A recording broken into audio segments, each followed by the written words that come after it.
সকালে ঘুমে থেকে উঠে দেখি ফেসবুকটা খুলে যে একটা মেসাল কইতেছে যে বালের রোজা তোমরা ইচ্ছার সাথে ঘাউরি খাইও।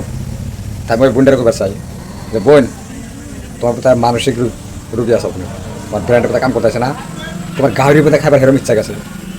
আর যদি তোমার ইচ্ছা যা থাকে বোন, তুমি আমার কল করো, আমি তোমাকে 5 কেজি গাহরি কিনা তোমার বাড়িতে আমি দিয়ে আসবো।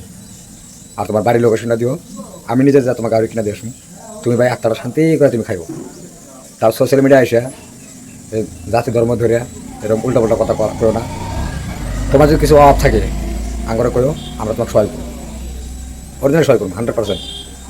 আর যদি লোকেশনটা আমরা না হারি, তোমার ফোনপে নাম্বারটা দিও, আমরা তোমাকে আমি টাকা দেবো আমার তরফ থেকে, তোমার টাকা দেবো, তুমি খাইও। গাড়ি খাও না কি খাও খাবার। আর সোশ্যাল মিডিয়ায় রোজার মাসে উল্টাপাল্টা কথা করো না। তো তোমার সাথে এটা রিকোয়েস্ট, তুমি ভালো ভিডিও বানাও, মুসলমান নাম নিয়ে এখন বাইরে লজা না, বুঝাও। তো তুমি বোন, তোমার বোন হিসাবে কইতেছি, ভালো কোনো মানার চেষ্টা করো। মুসলমান তারিখ করে খারাপ কথা কয়ে নিজের ব্যবহারটা খারাপ করো না, নিজের পরিচয়টা ভালো রাখো। তো ঠিক আছে, এই তৈরি। জয় অসম, জয় জুবিনদার।